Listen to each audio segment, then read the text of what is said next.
Treinamento do protocolo sepse do Hospital Santa Isabel. Os objetivos desse treinamento são estabelecer e padronizar as condutas e procedimentos a serem seguidos nos pacientes com sepse. Os critérios de inclusão: todos os pacientes com suspeita de sepse na unidade de internação, no PS ou na UTI. E os critérios de exclusão: os pacientes em cuidados paliativos por critérios de terminalidade ou refratariedade clínica. A ferramenta de triagem inicial que utilizamos neste protocolo é o QuickSOFA, que são 3 componentes. O primeiro é a pressão sistólica menor ou igual a 100.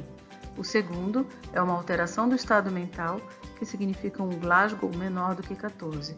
E o terceiro é a frequência respiratória maior do que 22. Cada um desses fatores pontua 1.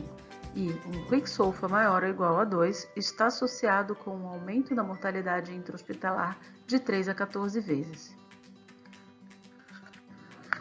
Essa é a ficha do protocolo que está disponível em todos os postos de enfermagem da UTI. Devemos colar a etiqueta do paciente, preencher a data, o peso e carimbar a ficha. Abriremos essa ficha em todos os pacientes que tiverem suspeita de sepse. Devemos abrir para todos os pacientes que tiverem sinais de infecção, que seria temperatura axilar acima de 38 menor que 36, uma frequência acima de 90, frequência respiratória acima de 20, calafrios e tremores, alteração aguda do nível de consciência ou uma hiperglicemia maior que 180 em paciente não diabético. Para estes pacientes, devemos abrir o protocolo de sepse e anotar o horário de abertura na ficha. O próximo passo é avaliar a presença dos critérios do QuickSOFA, que é a frequência respiratória, a alteração do estado mental e a PA sistólica. 2 ou mais desses critérios, ou mesmo um μ maior ou igual a 4, indicam um QuickSOFA positivo. Pacientes que têm o QuickSOFA positivo devem, em primeiro lugar, coletar os exames. Os exames são bioquímica, hemograma, coagulograma, gasometria arterial com lactato e hemoculturas. Na sequência, definir o esquema antibiótico. O esquema antibiótico para pacientes que não estão internados ou não têm internação recente ou pós-operatório menor ou igual a 90 dias, ou institucionalizados previamente, ou dialíticos, ou com catéter de longa permanência, esses pacientes podem receber ceftriaxona 2 gramas. Se o paciente estiver internado há mais do que 48 horas ou possuir qualquer um desses fatores de risco, podemos administrar o antibiótico conforme tabela que veremos a seguir. O desfecho de internação em UTI não serve para este momento, pois o paciente já está internado na UTI. Pacientes que têm o QuickSOFA negativo devem ser avaliados para outras disfunções orgânicas na abordagem inicial, como a saturação menor que 90, um débito urinário ausente nas últimas 6 horas ou uma perfusão periférica maior ou igual a 3 segundos. Se o paciente não tiver disfunção orgânica, devemos coletar exames e aguardar o resultado para reavaliação.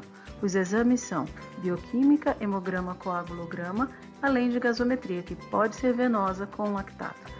A reavaliação deve ser anotado o horário na ficha. Na reavaliação após a coleta de exames, avaliaremos se o paciente tem alguma disfunção orgânica que diagnosticaremos laboratorialmente, como uma creatinina maior que 2, plaquetomenia menor que 100, lactato maior que 4, bilirrubina, coagulograma ou base excess alterados. Nestes casos, tratamos como sepse, ou seja, a coleta de culturas e a administração de antibiótico, conforme vimos anteriormente. Para pacientes sem disfunção orgânica, vemos se o paciente apresenta alguma suspeita de infecção, como leucocitose ou leucopenia, ou PCR elevado, para definir se colhemos culturas ou entramos com antibiótico. Pacientes como está na UTI, não cabe essa parte da ficha de internação, unidade de internação ou semi-intensiva ou alta hospitalar.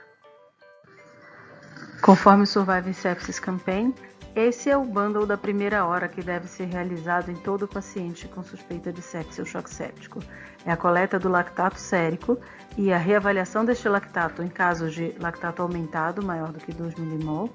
Além disso, a coleta de culturas antes da administração dos antibióticos, na sequência a administração de antibióticos de largo espectro que devem ser administrados conforme o perfil da instituição ou o perfil do paciente, Em casos de pacientes hipotensos ou com lactato elevado, a administração de 30 ml/kg de cristalóide ou o uso de vasopressores nos casos de hipotensão refratária para manter a pressão arterial média maior ou igual a 65. Esse é o protocolo de antibiótico terapia empírica que deve ser utilizado para todos os pacientes da instituição e que foi aprovado pela nossa CCH. Ele pode ser consultado no verso da ficha do protocolo sepse. Vamos rever rapidamente como fazemos a otimização hemodinâmica e a reavaliação do status volêmico do paciente conforme o Surviving Sepsis Campaign e o ILAS. Lembrando que o paciente com hipotensão arterial, ou seja, uma PA sistólica menor que 90 ou uma PM menor que 65, um lactato arterial maior que 2 vezes o valor normal, deve ser expandido com solução cristalóide 30 ml/kg na primeira hora. Depois disso, o paciente é reavaliado para a resposta a volume e, se hipotensão persistente, devemos iniciar vasopressor, preferencialmente a primeira escolha com noradrenalina. Caso hipotensão refratária ao primeiro vasopressor, associamos um segundo vasopressor, que pode ser a adrenalina ou a vasopressina.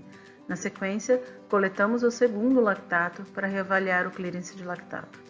Lembrar que em pacientes cardiopatas pode ser necessário reduzir a velocidade de hidratação ou ainda reduzir a quantidade de volume a ser administrado. E nesses pacientes, podemos administrar o vasopressor em acesso periférico enquanto providenciamos o acesso venoso central, para que esse paciente não fique muito tempo hipotenso. Na fase de otimização hemodinâmica para reavaliação do status volêmico, podemos fazer uma prova de volume funcional, que significa avaliar a redução de frequência cardíaca, aumento de PA sistólica ou de enchimento capilar conforme a expansão volêmica, ou avaliar a PVC em caso de paciente com catéter venoso central, ou ainda utilizar métodos dinâmicos de avaliação, que em pacientes com ventilação espontânea pode ser o aumento do fluxo aórtico ou o aumento do volume sistólico, como a elevação passiva dos membros inferiores, que é o Raising Leg Test, ou ainda em pacientes com ventilação mecânica, avaliar a variação da pressão de pulso ou aumento do fluxo aórtico ou do volume sistólico, ainda a distensibilidade da veia cava inferior. Obviamente, esses métodos eles são limitados e devem ser usados somente com uma interpretação adequada.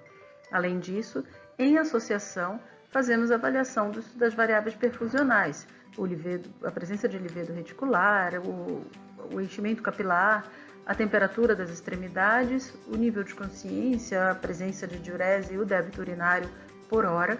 Além disso, SVO2, lactato e delta CO2. Lembrar que para a otimização hemodinâmica, também, além da droga vasoativa e da reposição volêmica, podemos avaliar novas reposições volêmicas se o paciente for responsivo a volume e iniciar dobutamina ou adrenalina, caso tenha algum sinal de disfunção sistólica, ou ainda, se o paciente tiver hemoglobina menor que 7, o uso de transfusão sanguínea. O próximo passo agora é responder o pós-teste para avaliação do conhecimento do protocolo. Muito obrigada pela atenção.